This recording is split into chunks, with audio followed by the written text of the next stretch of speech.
বিশ্বজুড়ে জনপ্রিয় একটি খাবার চকলেট। সবার পছন্দের রোমান্টিক এই খাবারের পেছনে লুকিয়ে আছে এক করুণ বাস্তবতা। সুস্বাদু চকলেটের প্রধান উপাদান কোকো আইভরি কোস্ট, ঘানা ও নাইজেরিয়া এবং ক্যামেরুনের মতো পশ্চিম আফ্রিকার দারিদ্র দেশগুলো থেকে আসে।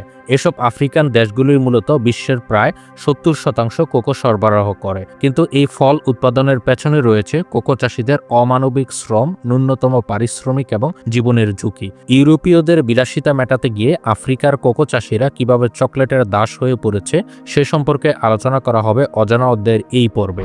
অজানা অধ্যায় চ্যানেলে আপনাকে স্বাগতম। আপনি যদি ইতিহাস সম্পর্কিত ভিডিও পছন্দ করেন তাহলে অজানা অধ্যায় চ্যানেলটি সাবস্ক্রাইব করে বেল আইকনে ক্লিক করুন। অজানা অধ্যায়ের ভিডিওগুলো ফেসবুকে দেখে থাকলে আমাদের ফেসবুক পেজ লাইক এবং ফলো করে আমাদের সাথে থাকুন। চলুন শুরু করা যাক।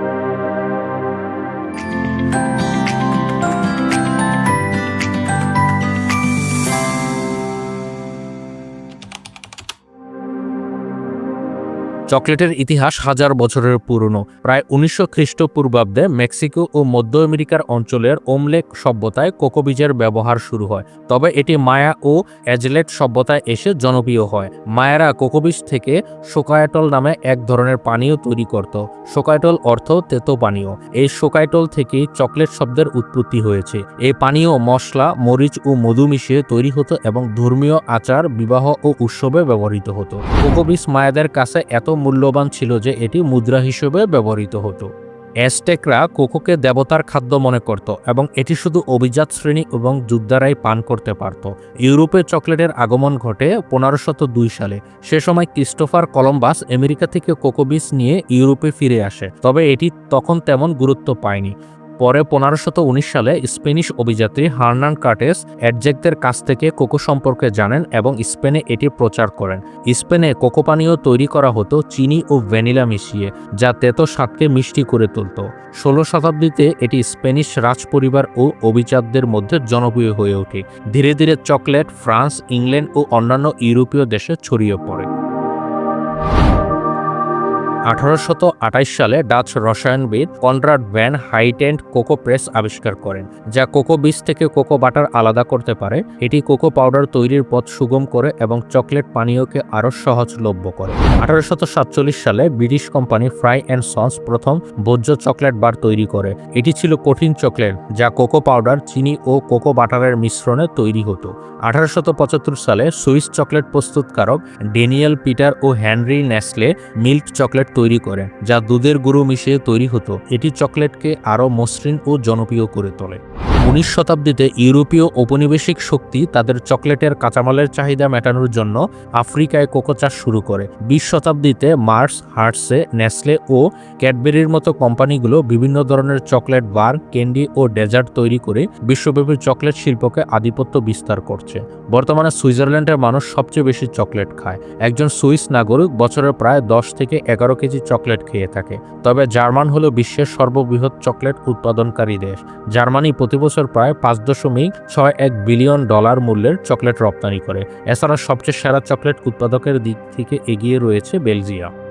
ইউরোপের দেশগুলো সুস্বাদু চকলেট বিষয়ে এতটাই আগ্রহ যে বেশ কিছু দেশ রীতিমতো চকলেট ইঞ্জিনিয়ারিংয়ের মতো বিশেষ বিষয়ক বিশ্ববিদ্যালয়ে পড়ানো হয়। পশ্চিমাদের চকলেট বিলাসের চরম মূল্য দিতে হচ্ছে চকলেটের কাঁচামাল উৎপাদক পশ্চিম আফ্রিকার গরিব দেশগুলোকে। আইভরি কোস্ট বিশ্বের প্রায় 40% কোকো উৎপাদন করে। এখানকার প্রায় 60 লাখ মানুষ কোকো শিল্পের ওপর নির্ভরশীল। তারা প্রতি বছর 20 লাখ মেট্রিক টন কোকো উৎপাদন করে। আইভরি কোস্টের চাষিরা দৈনিক গড়ে 50 সেন্ট থেকে $1 মতো আয় করে, যা বিশ্বব্যাংকের দারিদ্র্য সীমার তুলনায় অনেক কম। একটি প্রতিবেদনে বলা হয়েছে একজন কোকো চাষিকে 3 টন কোকো বীজ সংগ্রহ করতে হয় মাত্র $1 পরিশ্রমিকের জন্য, যা প্রায় 12 ঘন্টার কঠোর পরিশ্রমের সমান। তাছাড়া দ্বিতীয় সর্বোচ্চ কোকো উৎপাদক দেশ ঘানার অর্থনীতির বড় একটি অংশই কোকো রপ্তানির ওপর নির্ভরশীল। ঘানা সরকার ন্যায্য দামে কোকো কেনার জন্য একটি কেন্দ্রীয় বোর্ড পরিচালনা করলেও প্রান্তিক চাষিদের ভাগ্যের কোনো উন্নতি হয়নি। নেসলে, হার্সে এবং মার্সের মতো বড় বড় কোম্পানিগুলো কোকোর দাম কমিয়ে রাখে যাতে তারা বেশি লাভ করতে পারে। শীর্ষস্থানীয় চকলেট কোম্পানিগুলোর মধ্যে মার্স একাই 2023 সালে $22 বিলিয়ন রাজস্ব অর্জন করেছে।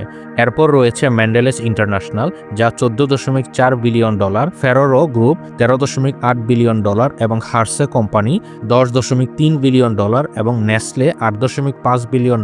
অথচ শ্রমিকদের ন্যায্য মজুরি দেওয়ার বেলায় তারা কার্পণ্য করে।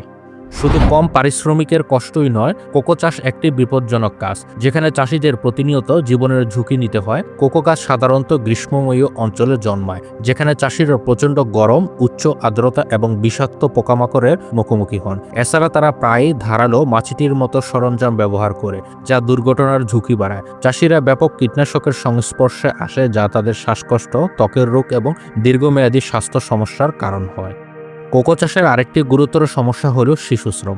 আইভরি কোস্ট এবং ঘানায় প্রায় 20 লক্ষেরও বেশি শিশু কোকো চাষ করে, যাদের মধ্যে অনেকে 5 বছরের কম বয়সী। এই শিশুরা বিপজ্জনক পরিবেশে কাজ করে, ভারী বোঝা বহন করে এবং স্কুলে যাওয়ার সুযোগ থেকে বঞ্চিত হয়। কিছু ক্ষেত্রে বুরকিনা ফাসোর মতো প্রতিবেশী দেশ থেকেও শিশুদের পাচার করে কোকো খামারে বিনা পারিশ্রমে কাজ করানো হয়। এছাড়া পূর্ব কঙ্গোর মতো অঞ্চলে সশস্ত্র গোষ্ঠী কোকো খামার দখল করে চাষিদের হুমকির মুখে কাজ করাতে বাধ্য করে। এই কোকো পরবর্তীতে অবৈধভাবে উগান্ডায় পাচার হয় এবং আন্তর্জাতিক চকলেট কোম্পানিগুলো পাচার হওয়া কোকো কিনে নেয়। কোকো চাষের আরেকটি বড় সমস্যা হলো পরিবেশগত চ্যালেঞ্জ। অতিরিক্ত বৃষ্টিপাত এবং খরার মতো পশ্চিম আফ্রিকার চরম আবহাওয়ায় কোকো উৎপাদনকে ব্যাহত করেছে। 2024 সালে বিশ্ববাজারে কোকোর ঘাটতি 5 লাখ টনে পৌঁছেছিল, যা চকলেটের দাম বাড়িয়ে দিয়েছিল। তবে এই দাম বৃদ্ধির সুবিধা চাষিদের কাছে পৌঁছায় না, কারণ মধ্যস্থতাকারী এবং কোম্পানিগুলোই বেশিরভাগ লাভ করে।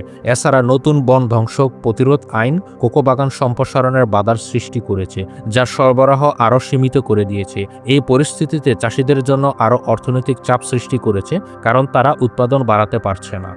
বড় বড় কোম্পানিগুলো তাদের সাপ্লাই চেইন স্বচ্ছ করতে কিছু পদক্ষেপ নিলেও এখনও অধিকাংশ কোকো বীজ সংগ্রহ করা হয় অমানবিক প্রক্রিয়া। চকলেটের বিশাল আন্তর্জাতিক বাজারে কোটি কোটি ডলার লেনদেন হলেও এর আসল কারিগরদের ভাগ্যে জোটে অবহেলা আর দারিদ্র। ইউরোপ সহ বিশ্ববাসীর মুখে বিলাসিতার এই খাবার তুলে দিতে গিয়ে আফ্রিকার চাষিরা কার্যত চকলেটের দাস হয়ে পড়েছে। জীবন বিপন্ন করা কঠিন শ্রম দিয়েও তারা নিজেদের মৌলিক চাহিদাটুকুও মেটাতে পারে না। অথচ প্রতিবছর বিশ্বব্যাপী প্রায় $120 বিলিয়ন মূল্যের চকলেট বিক্রি হয়। এই বৈষম্যমূলক ব্যবস্থার পরিবর্তন না হলে আফ্রিকার কোকো চাষিরা আরও গভীর দাসত্বের জালে জড়িয়ে পড়বে।